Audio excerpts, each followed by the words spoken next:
તો કચ્છના કિડાણા નજીક કચરામાં આગ ભભૂકી ઉઠી હતી। ગાંધીધામની ભાગોળે આવેલા ખુલ્લા વિસ્તારમાં કચરાના ઢગલામાં આગ। મહાનગરપાલિકા દ્વારા જ અહીં કચરો ઠલવાતો હોવાનો આક્ષેપ। ગાંધીધામ કિડાણા વચ્ચે ખુલ્લી જગ્યામાં પ્લાસ્ટિક સહિતના કચરામાં આગ લાગી। તો ગાંધીધામ નગરપાલિકા સહિત 5 ફાયર બ્રિગેડની ટીમની લેવાઈ મદદ।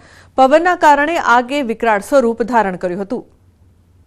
તો મનપાની કામગીરી પર ગંભીર આક્ષેપ પણ કરવામાં આવી રહ્યો છે। બીજી તરફ બોટાદની વાત કરીએ તો બોટાદ તાલુકાના જમરાડા ગામે રોડ પર કારમાં આગ લાગી હતી। ભાવનગરથી બોટાદ તરફ આવી રહેલ ચાલુ કારમાં આગ લાગવાની ઘટના। કાર સંપૂર્ણ બળીને ખાખ થઈ। તો કારમાં આગ લાગતા ધુમાડાના ગોટા દૂર સુધી દેખાયા હતા। કારમાં સવાર ચાલકે આગ લાગતા સતર્કતા દેખાડતા કારમાંથી નીચે ઉતરી જતા જાનહાની ટળી। ઘટનાની જાણ થતાં બોટાદ ફાયર બ્રિગેડે ભારે જહેમત બાદ આગ પર કાબુ મેળવ્યો છે। કારમાં આગ લાગવાનું કારણ અકબંધ। બીજી તરફ નવસારીની વાત કરીએ તો નવસારીના ચીખલી તાલુકાના આલીપુર ગામ પાસે 2 ગાડીઓ સામસામે ટકરાતા અકસ્માત થયો છે। ગાડી ટકરાતા બંને ગાડીમાં આગ લાગી। ઘટનામાં બંને ગાડી બળીને ખાખ થઈ। તો ઘટનામાં એક વ્યક્તિને ઈજા પહોંચતા હોસ્પિટલ ખાતે ખસેડવામાં આવ્યો છે। ફાયર વિભાગના જવાનોએ ઘટના સ્થળે પહોંચી આગ પર કાબુ મેળવ્યો છે। ઘટનાની જાણ થતાં પોલીસ ઘટના સ્થળે પહોંચી હતી।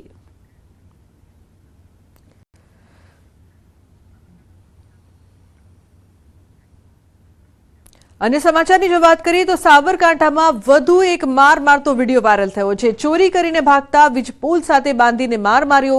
પોલો ગ્રાઉન્ડ વિસ્તારમાં માર માર્યાની ઘટના। માર માર્યાનો વિડીયો થયો છે વાયરલ। વિડીયોમાં લોકોએ લાકડીઓ અને ચંપલ વડે શખ્સને ઢોર માર માર્યો હતો। લોકોએ કાયદો હાથમાં લેતા ઉઠ્યા અનેક સવાલો। તો વધુ એક માર મારતો વિડીયો અહીં વાયરલ થઈ રહ્યો છે। એકવાર ફરી કાયદાને હાથમાં લેતા લોકો જોવા મળી રહ્યા છે। પોલો ગ્રાઉન્ડ વિસ્તારની આ સમગ્ર ઘટના માર માર્યા બાદ અનેક સવાલો, લોકોએ કાયદો હાથમાં લેતા અનેક પ્રશ્નો ઉપસ્થિત થઈ રહ્યા છે। વધુ એક માર મારતો વિડીયો અને અવારનવાર આ પ્રકારની ઘટનાઓ સતત સામે આવી રહી છે। તો વાયરલ વિડીયોમાં લોકોએ લાકડીઓ અને ચંપલ વડે એક શખ્સને ઢોર માર માર્યો હતો। ઉલ્લેખનીય છે કે સાબરકાંઠામાં વધુ એક માર મારતો વિડીયો વાયરલ થયો છે। ચોરી કરીને ભાગતા વીજપોલ સાથે બાંધીને માર મારવામાં આવ્યો। ઉલ્લેખનીય છે કે ચોરને પોલીસને સોંપવું જોઈએ, પરંતુ અહીં કાયદાને લોકો હાથમાં લઈ રહ્યા છે। ઈશાન જોડાય છે વધુ માહિતી આપવા માટે। ઈશાન, શું વધુ અપડેટ છે આ સમગ્ર મામલે? લોકોએ કાયદો છે હાથમાં લીધો। જી ઈશાન।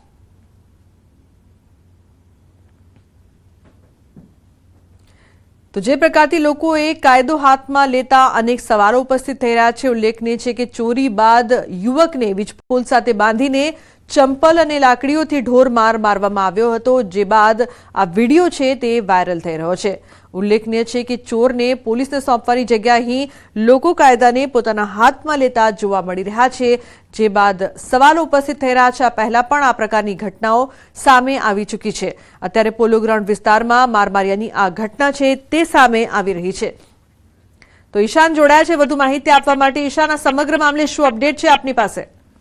રૂપના ચોક્કસ કે હિંમતનગરના જે પોલો ગ્રાઉન્ડ વિસ્તાર છે એક સોસાયટીમાં 3 જેટલા ચોરો ઘૂસ્યા હતા અને તેમાંથી એક ભાગવા જતા એક ચોર પકડાઈ ગયો હતો, જેના કારણે સ્થાનિક લોકોએ એકત્રિત થઈને તે ચોરને થાંભલા પાસે બાંધી ઢોરમાર માર્યો હતો। અને આ સમગ્ર મામલે વિડીયો બનાવી સોશિયલ મીડિયામાં વાયરલ કર્યો હતો। નોંધનીય છે કે દિવસે દિવસે ચોરીના બનાવો વધી રહ્યા છે, ત્યારે લોકોએ પણ જે આ ચોરને પકડવા માટે આ રીતે બાંધીને પોલીસને હવાલે કરવાની શરૂઆત કરી હતી, પરંતુ અત્યારે આ સમગ્ર મામલે પોલીસને જાણ કરાઈ હતી। જી રૂપના। બિલકુલ ઈશાન, આભાર સમગ્ર માહિતી બદલ। તો પોલીસને જાણ કરવામાં આવી હતી। યુવાનો ફેમસ થવા માટે અવનવા સ્ટન્ટ કરવાના શોખીન બન્યા છે। જાણતા અજાણતા ન બનાવવાની રીલ બનાવીને મુશ્કેલીમાં મુકાયા છે। નસવાડીના સોડતના યુવાન સાથે પણ આવું થયું। બાઇક પર છરા સાથે ઇન્સ્ટાગ્રામ પર રીલ બનાવી તેને ભારે પડી ગઈ। પોલીસને વિડીયો હાથે લાગતા કરી કાર્યવાહી। યુવાન સુનિલ તડવીને પોલીસે બિફોર આફ્ટર વિડીયો બનાવીને કાયદાના પાઠ શીખવ્યા હતા। તો અહીંયા 2 દ્રશ્યો આપ જોઈ રહ્યા છો। એક તરફ જોખમી સ્ટન્ટ, પહેલાના દ્રશ્યો છરી સાથે રીલ બનાવતો આ યુવક, તો બીજી તરફ પોલીસે તેને પાઠ ભણાવ્યો, સબક શીખવાડ્યો અને પછી તે જોઈ શકાય છે કે કઈ રીતે પોલીસના હવાલે છે અને કાર્યવાહી કરવામાં આવી છે। તો બાઇક પર છરા સાથે રીલ બનાવી આ યુવકને ભારે પડી। અમદાવાદમાં અસામાજિક તત્વોનો આતંક, જાહેરમાં મારામારીનો વિડીયો વાયરલ. નવા વાડજનો વિડીયો 2 મહિના જૂનો હોવાનો દાવો. જેબુ સરદાર અને તેના ગેંગનો વિડીયો હોવાની ચર્ચા. ન્યૂઝ 18 ગુજરાતી આ વિડીયોની પુષ્ટિ નથી કરતું. તો નવા વાડજનો વિડીયો 2 મહિના જૂના હોવાનો હાલ તો દાવો કરવામાં આવી રહ્યો છે. જેબુ સરદાર અને તેના ગેંગનો વિડીયો હોવાની પણ ચર્ચા થઈ રહી છે. તો સુરેન્દ્રનગરમાં કેમિકલ ચોરીનો પર્દાફાશ થયો છે. ગાંધીનગર એસએમસીએ કેમિકલ ચોરી ઝડપી પાડી. રાજકોટ અમદાવાદ હાઈવે પર હોટલમાં દરોડા. તો 30,000થી વધુ કેમિકલ સહિત 74 લાખથી વધુના મુદ્દામાલ જપ્ત. કેમિકલ ચોરીમાં 7 સામે ગુનો, 1 સકંજામાં. એસએમસીની ટીમ દ્વારા રેડ કરતા સ્થાનિક પોલીસની કામગીરી સામે એકવાર ફરી સવાલો ઉઠ્યા છે. ઉલ્લેખનીય છે કે કેમિકલ ચોરીનો પર્દાફાશ થયો છે. અત્યારે ખેડૂતો પ્રાકૃતિક ખેતી તરફ વળી રહ્યા છે. પ્રાકૃતિક ખેતીથી જણસના પૂરા ભાવ મળી રહે તે માટે સરકાર દ્વારા પણ અથાગ પ્રયત્ન કરવામાં આવી રહ્યા છે. ત્યારે વધુને વધુ ખેડૂતો પ્રાકૃતિક ખેતી તરફ વળે તે માટે જૂનાગઢ કૃષિ યુનિવર્સિટી ખાતે ત્રિદિવસીય ટ્રેડ ફેર કૃષિ મેળાનું આયોજન કરવામાં આવ્યું છે. જેમાં મોટી સંખ્યામાં પ્રાકૃતિક ખેતી કરતા ખેડૂતોએ પોતાની ખેતીની જણસ લાવી તેનું નિદર્શન કર્યું હતું અને હાજર રહેલ ખેડૂતોએ પ્રાકૃતિક ખેતી અંગે માર્ગદર્શન મેળવી ખરીદી પણ કરી હતી. પ્રાકૃતિક ખેતીને પૂરતું માર્કેટિંગ મળી રહે તેવા હેતુથી આવા કૃષિ મેળા કરવામાં આવી રહ્યા છે. તો આપણે પોષણક્ષમ ભાવ પણ રાખ્યા છે અને પબ્લિકને પરવડે એવું બધું આ વસ્તુ.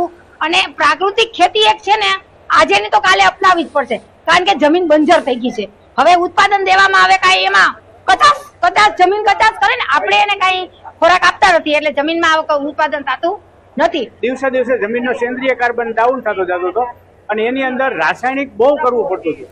ત્યારથી મને ખબર પડી કે આ રાસાયણિક છે માનવ માટે બહુ નુકસાનકારક છે. ત્યારે મેં 11 વર્ષથી પ્રાકૃતિક ખેતી અપનાવી.